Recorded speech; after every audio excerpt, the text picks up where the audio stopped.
Braydan Young, thank you so much for being on the show. We've known each other for a Way too long long. time. Yeah, Yeah. forever. Like in our 20s, early 20s. Yeah, it's been a while, and now you've grown one of the most innovative companies in go-to-market tech in Sendoso. Now you're on your next adventure in Slash Experts, which we'll dive into here in a second. But real quick, how has pipeline building changed? We'll just get to it because everybody's trying to figure it out. Cold emails are getting caught in spam. Like, dude, I got a couple consulting clients, right? So I do a couple things as you know, and it's wild because like not only are there like primary email domains getting trashed even with like minor outbound, right? But they're just, it's just not going through, and things have changed drastically. The climate has changed. You know, everybody's on social now. That used to be kind of a novel thing, right, when we were doing it years ago, and it's definitely changed. So Yeah. for the folks out there, what's going on? How do we fix it? What should we Yeah, do? no, it's good to be here. I think I like the pain of early startups. So left Sendoso after 10 years and started back from zero again. So excited to build something new.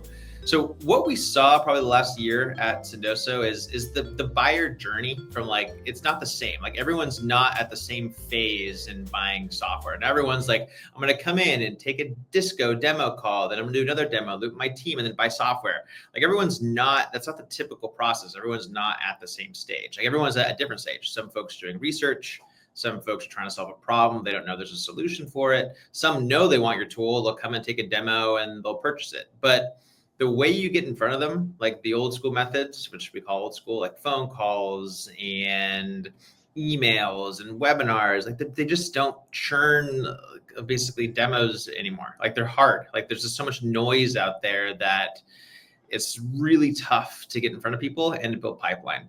But what we saw a ton at Sendoso is there's this massive invisible pipeline that you're not seeing, that most B2B companies aren't seeing. The people that are basically talking to their peers about a problem they have, or maybe talking about a solution, like, hey, like, have you tried this thing? Does it work? Like all of that back channeling, those peer-to-peer conversations and all these groups and communities, like most B2B companies don't see that. And like, you know, the phrase of like most of the deals done by the time they take a demo. Yeah. Well, like a lot of that conversation, you're not even adding input in. And what those folks don't want are very curated case studies. They don't want very great, like, you know, webinars that they might attend. I just think like that doesn't work anymore. What they want are peer-to-peer conversations. They want to talk to their folks who've solved a problem using your tool and solution. They want to back channel you. They want real insights. And that's what we built with Slash Experts. Like we saw it at Sendoso, where we're like, we should connect our customers with our prospects and make it really easy to do so. And that was the solve. And we've rolled it out, and it's been really cool to see it grow. It's been cool to see companies that are adopting that are like, hey, as a first or second step in the sales process, they'll connect a customer and a prospect, and they'll get real answers. And that's awesome. I think that that's the way we're all going to buy. And so that invisible pipeline becomes more transparent, which is the goal. So if I'm a sales leader out there and I'm thinking about my sales process, right? Yep. And how it's mapping to this, you know, at least the framework of the buyer's journey, how do I get started? Like where would I start to leverage this tool? At what step? Yeah, we think at top of funnel. So when you come in and you are looking to book a demo, maybe you're not ready for that yet. Like maybe you want to do research. So offering up customers who are willing to have a conversation with that prospect as a reference, like offer them up as a first step. So then that first step becomes, hey, like, you know, why did you buy this tool? Do you like it? And if that call goes well, then they go to demo. Or another way to look at this is after a demo, if maybe someone does want information, your second step should be to maybe offer a reference. Like, why wait till the end? I think like we've seen both of those work really, really well in helping people get the answers they need. So as a sales leader, I would look at taking a reference and putting it way up in the funnel and seeing how that goes. We're seeing it's working way better. Interesting. Yeah. So this is interesting because like those, to your point, these references and the social proof and that kind of stuff that you're feeding in a personalized manner, right, to your prospect generally happens at the end. Yeah, there's customer testimonial videos or whatever, quotes and stuff like that. And if you're lucky as a buyer, you might be able to find some of those that are specific to you, right? So this feels like it's kind of like a fusion between word of mouth and references, but there's a tool and a platform around it, and you're just Yep. making it way easier to get there. I mean, and all that curated content that every marketing team builds is amazing. I mean, it looks great. But like, I don't think that everyone knows when you buy software, it's not a clean process. There's pain you go through. There's onboarding pain you go through. There's things that, of course, a salesperson's not going to tell you. And you typically, where would you go and get those answers? You'd be reviews online. And like, but now I think I don't find those as trustworthy. So you basically go to your peers and you're like, hey, like, have you ever bought this? And so that's what we're trying to make that connection easier, because that's where you really find out if something works or not. And the volume of tools, I feel that every day there's a new AI tool that comes up that raises a crazy amount of funding, and no one knows if they work yet. And so being able to get information from people that are actually using them is going to be the most helpful way to figure out if it's going to help or not. So that's what we're trying to solve. It's exciting. I think that there's so many great customers of these tools that are willing to give information to people that are looking to solve the same problem. Like, you should use them as a company. You know, the other thing that I see this impacting is churn reduction. Absolutely. Right. I mean, you know, we talk about top of the funnel, but how many times have we done a decent job of selling, right, as AEs or sales organizations, and then they signed a dotted line, but then their expectations were not where the product was, or whatnot, and that just may be that they had like an inflated or inaccurate expectation, right? And so that's another thing that I suspect is going to also improve. Yeah, I mean, churn's an interesting one. I think if you're going through onboarding and going through a painful process and maybe something isn't happening the way it should, introducing customers there that went through that, like, that might be great. I think there's all these amazing communities that software B2B companies have built, which are, and I think they only help because people can go in there and ask questions. Like, why not make it easier for folks that aren't part of that community yet to ask questions, was like our kind of concept. But I think land and expand deals is another place. Like, you might have a certain department at a big company that is using your tool. Why not use them to help kind of grow internally there? Like that's a big spot too. Interesting. That we're seeing uses. That makes a lot of sense. These large organizations that have no clue how to communicate to each other, right? Yeah. That's really, really powerful. I could see that at the enterprise. Yeah, back in it though. I mean, like, we've been selling it for 6-ish months, and Wow.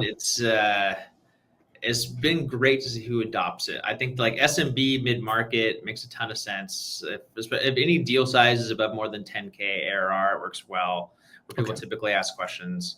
Enterprise we're playing with too, so it's been fun to grow it out. Like, as I said, start from zero again has been, you know, that, like, it's wild. Like, let's go start over again. Yeah. Well, you know, you did a great job with Sendoso, right? Which wasn't your first rodeo, right? But that one, you know, that one crushed it. And so I was made a going to lot of ask you. mistakes. Yeah, learned a lot of mistakes there as like things like to avoid. What's nice, there's a lot of, the second time around, you're like, okay, I don't want to make that same error again, but then you make errors somewhere else. You're like, oh, shit, should have realized that. You know, I was just thinking about that same concept, which is you continuously learn as a founder from venture to venture. There's so many things that I've written down that I wouldn't do, and then I'm like, oh, hey, I'm not going to do that. No, I'm not. I'm avoiding that. Not at all. You know, one of them is for the go-to-market professionals out there. This is going to resonate, I think, hopefully, which is, let's say, back in the day when I first started, let's say 20 years ago, it's been 20 something years ago, whatever, since I started to go down the founder path. At that time, I'm telling you that, like, any idea that I was excited about, I just wanted to be a founder. So I would go down the path. I was like, okay, yeah, I'm a founder. This is great. I'm going to make business cards. 20 years ago, we were still printing business cards so I can, like, look cool and, like, give my business cards out to people and whatever. And very quickly I realized that the journey was much more nuanced than that, right? And that over time, I kept saying to myself, okay, next time I'm going to do this, next time I'm going to do that, next time I'm not going to just jump in just to be able to like feed my ego or whatever, right? And what's interesting is that like every venture, it just continues to kind of evolve. And to your point, like you're like, okay, here's the checklist. And then I sure as hell right away have a new checklist. Like one of the things that I knew I was going to do this time around with this one of the asset mule project, right, was I was going to do like crazy amounts of customer discovery before we wrote a line of code, right? I was just going to talk to people, and we talked to people, and we talked to people, and we talked to, I'm going to say 1,500, go-to-market professionals about the thesis that we had. And Yep. here's what I found. I get off these phone calls with my co-founder going, God, okay, we're not hallucinating. There's something there, et cetera, et cetera, et cetera. And then we started to build product. We started going down this path. And what's interesting is like 2.5 years later, I realized a couple of things.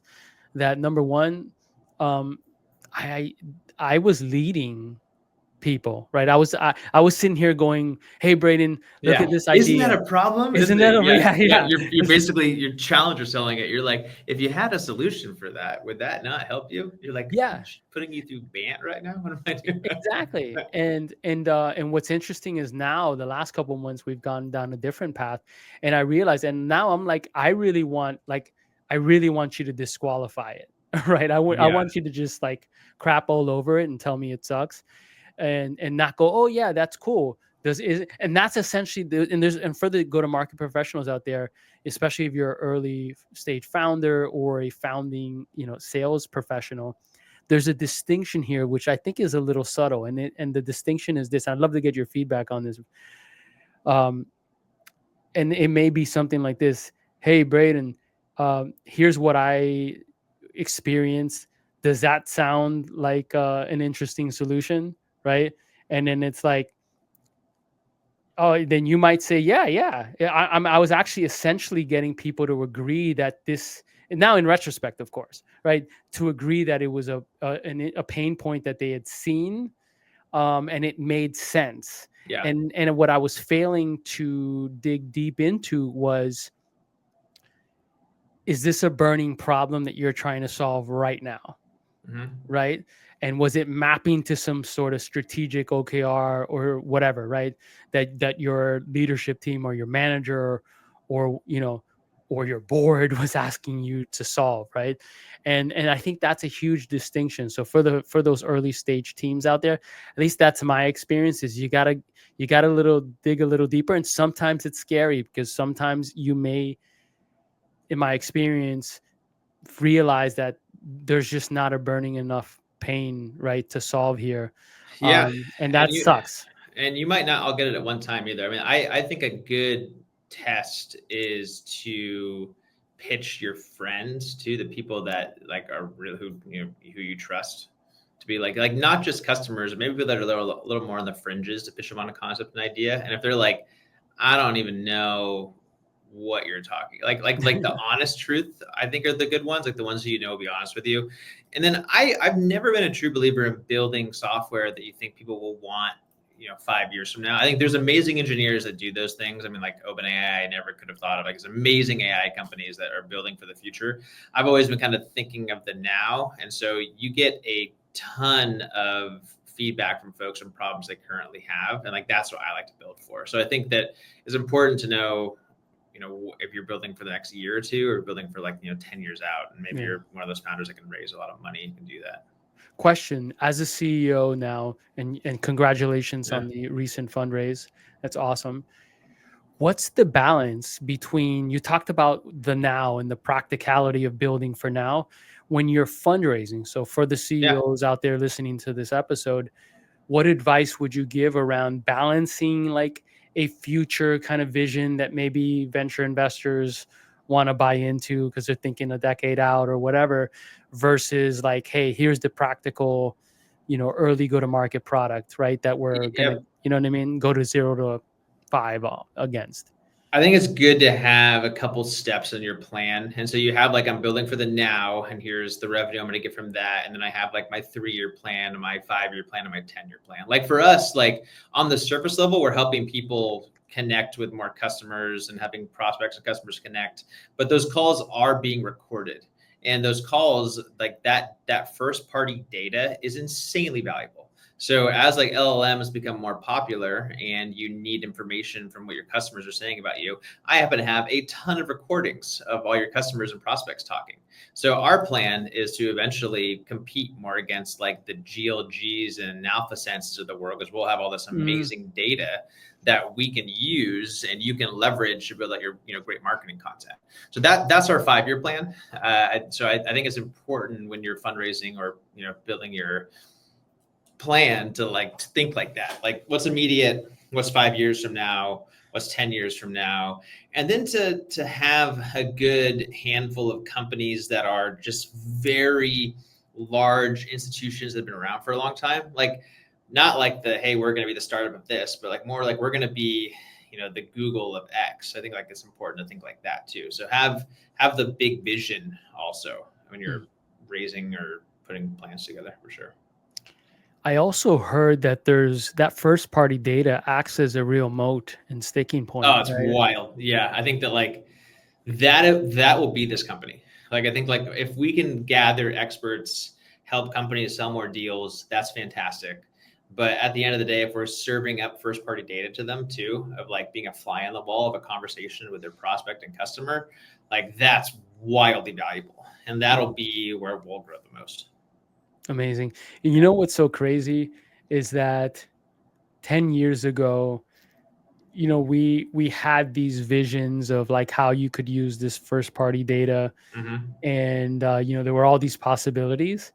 Today it's actually possible because of the LLMs, which is wild, right? Like I was talking to Craig Rosenberg a couple of weeks ago about kind of just getting his take on this, the market, and just sort of the overarching kind of or big concepts in go-to-market. And that was one of the things he said is like, we've been talking about, getting insights and how to improve XYZ and go-to-market for a while. We can actually do it now. And that's one of the biggest things, like just like the simple example of AI now, these agents being able to update the CRM, right? We all know. I mean, you know how it is. You've been running sales teams forever. I mean, like there's like being able to be on a phone conversation and ask a prompt question and have it actually fill in Salesforce. Like that was, to me, 20 years ago, it'd be earth shattering. Like what? Yeah, it's crazy, right? And then like 10 years ago, it was like, oh, we're gonna do these integrations. So yes, everything's gonna integrate outreach or sales offer or whatever is gonna integrate into your CRM. But again, it didn't really move the needle. Now it's this incredible dynamic possibility, right? That's not even a possibility, it's just happening. And I can't even imagine 5 years from now. Right. Yeah. I think forget about 5, like 2 years from now, what is going I mean, the noise out there is wild. Like it's like just every day there's a new tool, and I think it'll be interesting to see how it all goes, for sure. I mean, like I've always lived on like the more old school companies, like gifting being the first one, and now it's like connecting references. And so I like the old people to people connections. I think those are still going to be around forever because people still are going to buy from people. So we'll see how that goes through the years. Yeah, I was talking to someone recently, I forgot, maybe it was my father-in-law, about how I believe that we're going to want to go back to like novel experiences. Conferences, right? They're going to be huge. Yeah. Conferences. Yeah. But even like you might want to opt into talking to a real human at some point, because you're just like, okay, you know what? The agent works, it answers all my questions, but I want to have some human experience.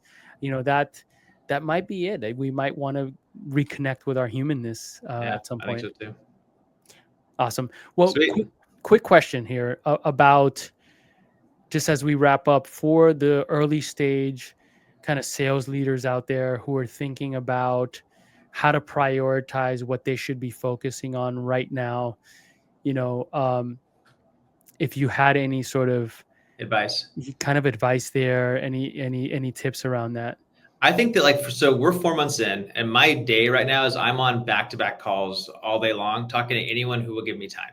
And like it's pitching, it's having conversations, it's summer demos, summer VC conversations, summer like, and like I think that's where you spend your first year, is this like back-to-back phone calls pitching your concept where you're trying to solve, and like that'll help a ton. It takes time. Like I think that like every conversation you have is not going to be a deal where someone's going to go and use it, but talking to agencies, talking to consultants, talking to fractional people, like just pitch your face off as much as you can, and like you'll eventually turn into deals somewhere. And like I think that that's where you should spend your first year, and just having conversations constantly.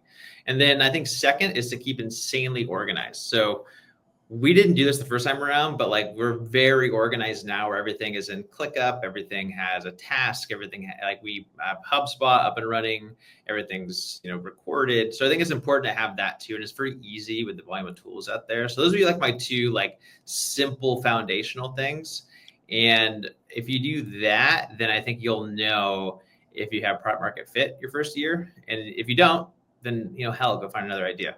But I think like that's kind of the fun part, and like so that's why I recommend to everybody.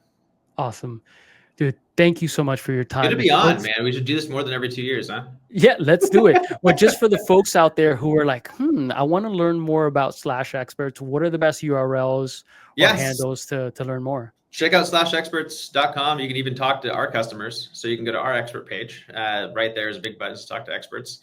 I'm the only Braydan Young on all of LinkedIn because my name is spelt weird. So connect with me. And thanks for listening. Awesome. Well, have a great day. Awesome.